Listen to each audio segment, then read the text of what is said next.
So our question in this case of the trigonometric function will be, if the graph in the figure below has an equation of the form f of x is equal to sine of mx plus n, solve for the value of n. Now if you think about what are we actually solving before you think about going or applying our theories to this question, as we can see, this question is, we can see that there is a sine value, and what is the sine is one of the trigonometric function. Sine is one of the trigonometric function values. Now we might think about what should we do in our trigonometric function values. Well, there are totally two cases we need to do. The first thing is, we can apply our trigonometric function values to our triangle.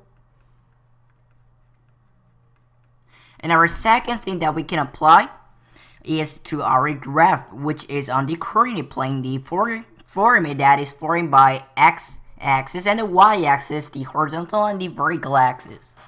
So how can you know if we apply our trigonometric function to our triangle or our graph?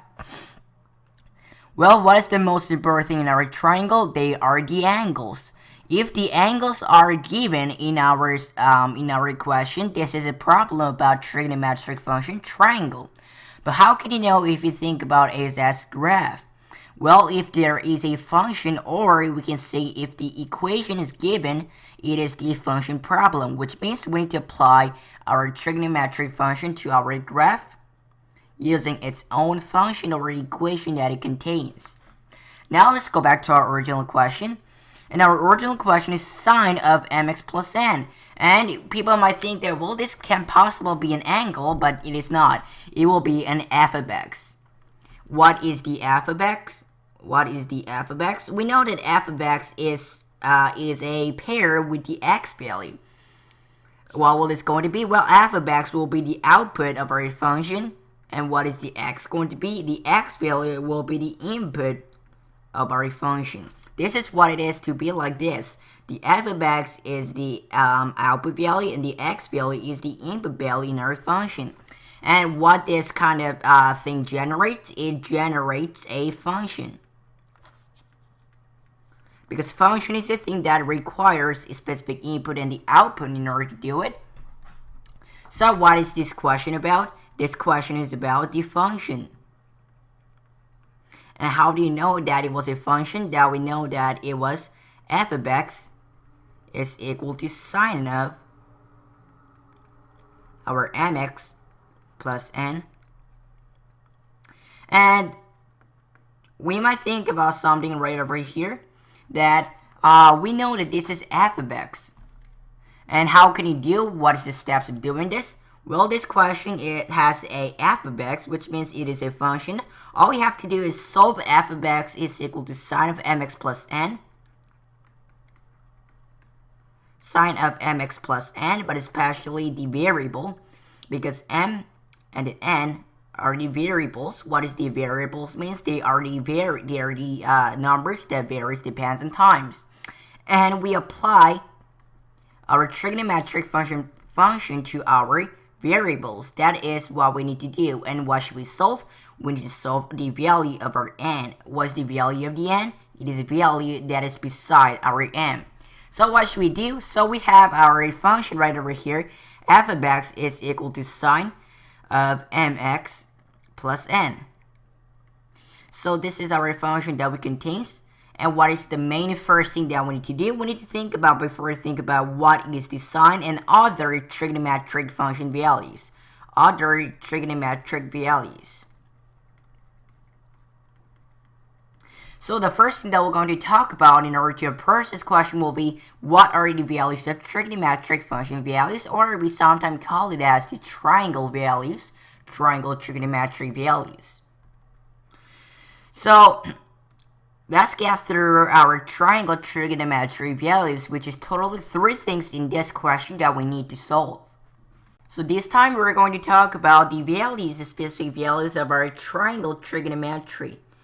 And as we can see, or as we talked about this in a lot of videos, And in this video, I'm going to explain quickly than the first video. And if you don't know, you can go back to my first video and check it out if you don't understand what I'm talking about.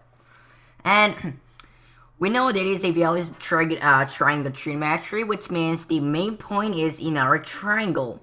And we had to apply this to our right triangle, but I won't draw the right triangle this time because we have talked about it more than 6 times. So let's assume that we have our right triangle, and there are totally 3 values of our triangle trigonometry. What was the first one? Well, the first one was our sine of our x degrees. And we might pay attention to our sine of x degrees more than any of our triangle trigonometric values, because our function in this case will be f of x is equal to sine of our mx plus n, which means our function contains our sine values. So what was our sine values going to be in our triangle trigonometry? Well, in our triangle trigonometry, its value of our sine of x was the opposite side of our main angle x degrees. And remember ourselves that every single trigonometric function contains its main angle that contains or that defines every single values in our triangle. It was the opposite side of our main angle divided by our hypotenuse. And people might not remember what the hypotenuse was. What was the hypotenuse? Well, the hypotenuse was the longest side. It was the longest side in our triangle. And how could you define the longest side? Well, it should always be the opposite side of our right angle. And what is our right angle? It is the angle that has the right, the square form, which means it is a 90 degrees. This was the sine of x degrees. And what was the second one? Well, the second one was our cosine of our x degrees. What was our cosine of x degrees definition we're going to be? Well, it's similar with the concept of our sine of x, except the numerator should be adjacent side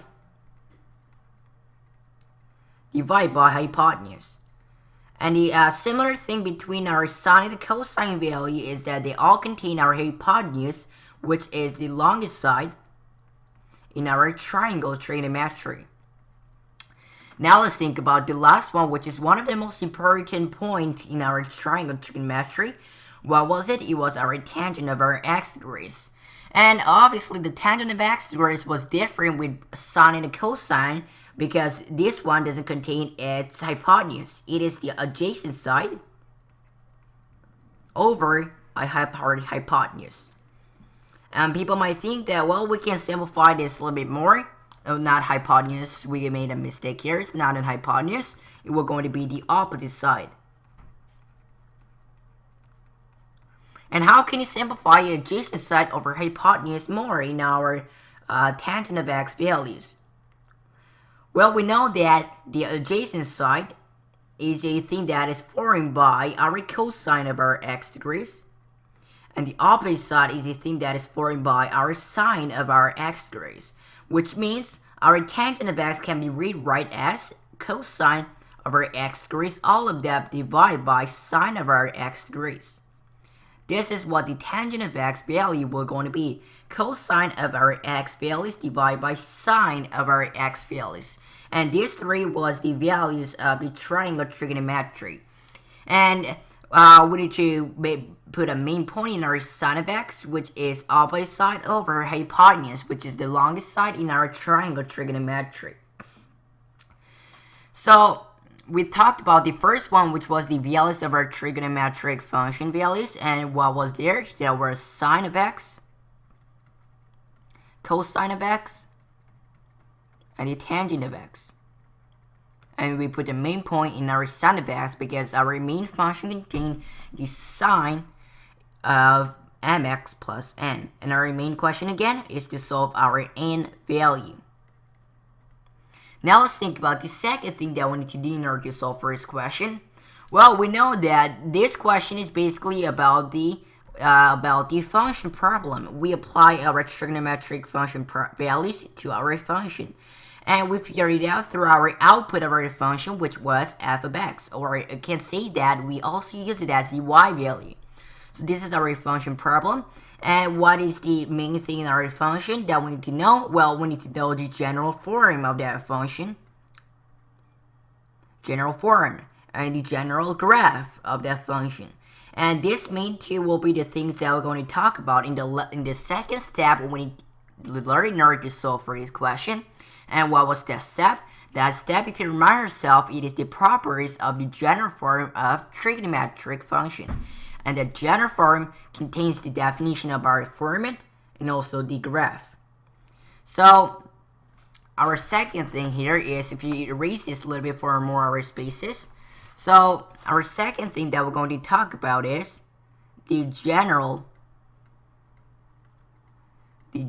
form of trigonometric function. What did that general form contain? It contained a basic graph as well as its general equation. But right now, the only thing that is important from here is our sign. The sign of the graph and its own general equation. So in this case, I'm gonna only talk about these things specifically about our sign of our x degrees. So the first thing that we're going to talk about will be the graph. The first thing that we're going to talk about is graph of f of x, which is the same thing with y is equal to sine of our x degrees. And we might think about the properties. We might think about the properties from here. So let's have a quick view what was the graph of our sine of x's properties were going to be. And I won't explain how to draw it because we have talked about this in the last few videos. And if you don't know about the sine of x's graph and what I'm talking about, you might go back to my original video and think about what this sine of x's graph was look like. This is what the sine of x's graph will look like. The f of x is equal to sine of our x degrees, and so the maximum point will be right over here.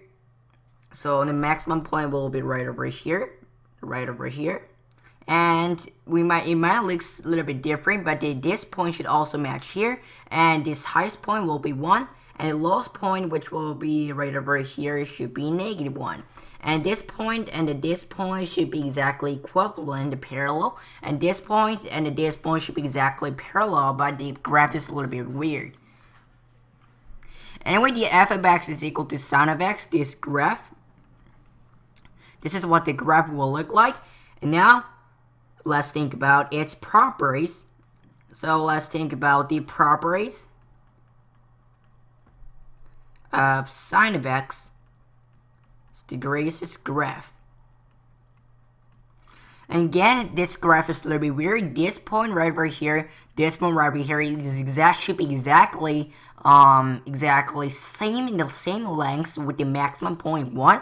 And we remember ourselves 1 is our maximum point in our general sine graphs for. And the one right over here, this one should also match exactly the same to this point. And this point should also be -1. And what is our -1? It should be a minimum point of our sine of x's general graph. So let's think about the properties of our sine of x's graph. Properties of our sine of x's graph. And the first thing that we're going to talk about is what the function is. Now we might say that the y is equal to sine of x's degrees. What is the sine of x's degrees? This property is the thing that differs. This property that I'm going to talk about right now is differs cosine of x. The cosine of x degrees is graph with the sine of x's graph. And what would that property going to be? Is this function even or odd? And what is the function even or odd means? Well, before I start, let's say that this function is a odd function.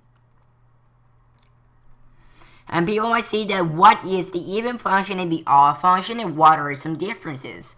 Well, every single odd or even functions refers to the y-axis. Which means we need to think about the graph about the y-axis. What is the main point of this y-axis graph? Well, this graph passes through the 0. The graph, so our odd function means the graph The odd functions mean the graph passes through the origin. And people might think that what is the origin? It is the main point of our y-axis, and the x-axis should be 0, which we're going to call it as 0, 0. And now let's think about what is the even function. The even function is different with the odd function. The even function means the graph of our trigonometric function should pass. It passes through the any point on our y-axis. So it should be either y, 0 or x minus y, 0. But our y value can never be 0. We made a mistake here. The value should be either 0, y or negative 0. Sorry, it should be 0, negative y. This is what the two values were going to be. 0, y, 0, negative y. And the y values can never be 0. This is the difference between the odd function and the even function. So let's bring our properties of our odd function a little bit down, so that we can kind of make sense between all of these properties. So this is a property, the odd and the even function is a property that differs from the cosine of our x degrees and the sine of our x degrees, because the sine of our x degrees graph is a odd function, and our cosine of our x degrees is a even function. Now let's go to the second property. What is our second property will going to be? The second property will be what is the period? Well, what is the definition of the period? The period refers to its cycle of our function. And before we talk about it, let's highlight the odd and the even function to make it clear, because the color here is our red one.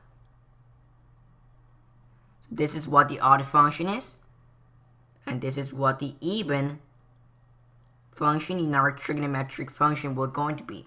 Now if we go to period, it is a cycle. How long does it take for the graph to finish its own cycle? And what is the formula for our period to solve for a period of its trigonometric graph? Will be 2 pi over b. The formula for it is our 2 pi over b. And the reason why we're trying to solve for its variables is because we want to figure out what the n value is, which is our ultimate goal, and try to solve what does it means. So this was our period, and let's think about the third one. What is the third one we're going to be? It should be the amplitude. What is the definition of our amplitude? Well, definition of our amplitude is a magnitude. What is the magnitude? It should be the highest point in our trigonometric function problem, or I guess the graph. And so this is the highest point. The highest point in our trigonometric function. And what should be its formula for it? Well, the formula for it should be absolute value of our a value. And the fourth thing that we're going to talk about is what is our phase shift. What is our phase shift? Well, the phase shift in our trigonometric function shows that how much did the function move horizontally. How did it translate horizontally? And what is its formula for the phase shift in our trigonometric function will going to be? Well, the phase shifts will be the phase shift of our will be negative p over b. This is what the phase shift will going to be. And people might think that what is this a value, c, b values are coming from?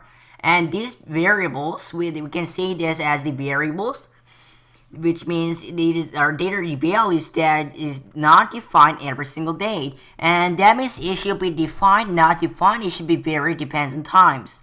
So the a B, and the C value was basically originated from our sine of our x degrees, sine of our x degrees graph.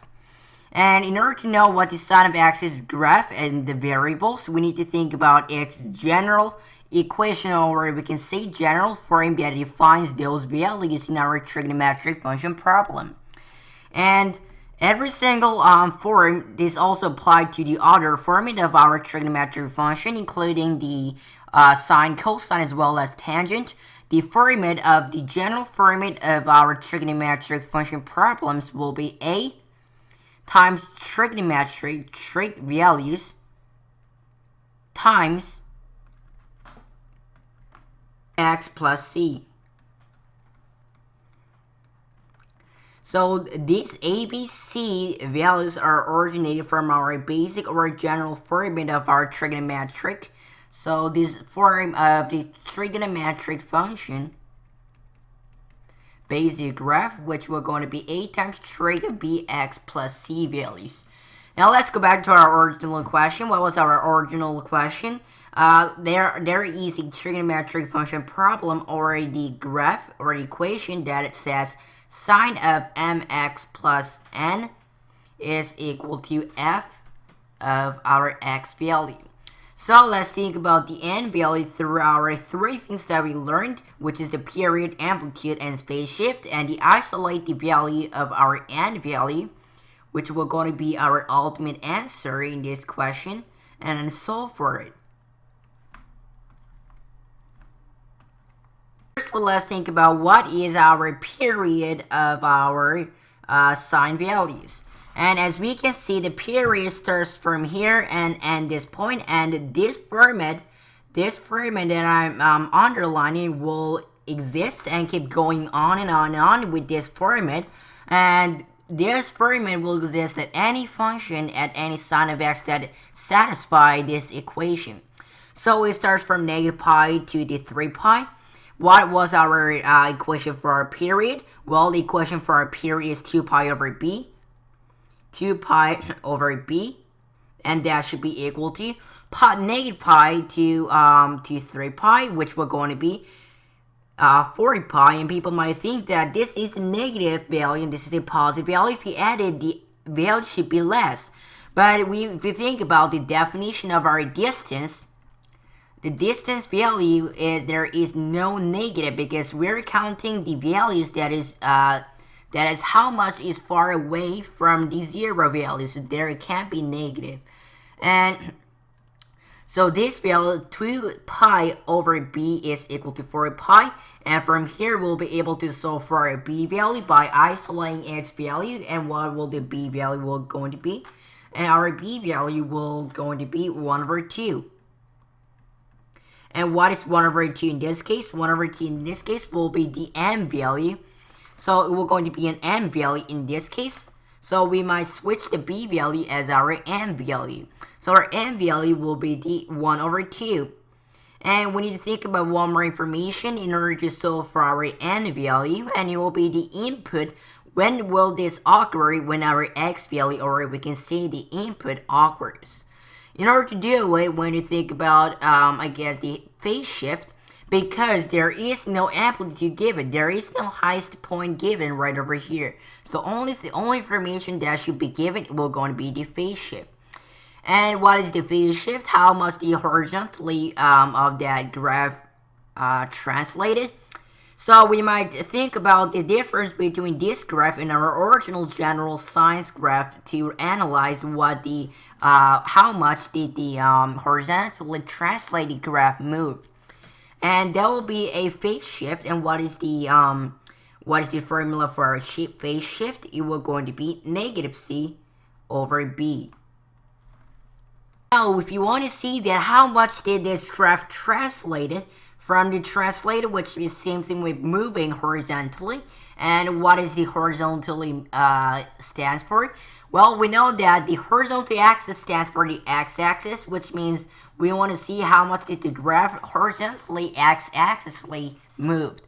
And we know that this graph always starts from the point z, 0, but then this point starts with the negative pi, which means this graph's 0 point moved to our negative pi. So this graph basically moved, horizontally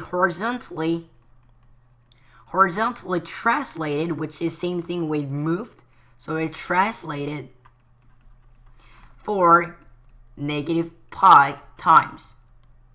So what is our phase shift going to be? It will going to be negative pi. And what is our negative pi in this case? Well, the negative pi in this case, which will going to be the phase shift, how much did the sine curve will be negative pi. So negative pi will be our specific input, which we input our specific values to our original function. When will this function operate? What was the x value equal to? And this will operate when the f value, when our f of x, so when our f of negative pi. And when is the negative pi? When the f of negative pi exists, our value will be 1 over 2x plus our n value that we are ultimately trying to solve for. And what is our y value going to be in that case? This point right over here where our x value is negative pi, the y value will be 0, which will going to be our x-axis. And we might think about what is the definition of our x-axis. It is the point that passes, that is the thing that passes through the x-axis. We call this as x-intercept. So this value in this case will be equal to 0. And now we'll be able to solve for our n value, which is going to be our ultimate question. The n value will be pi over 2. Pi over 2 will be our ultimate answer for this question, which is our n value, pi over 2.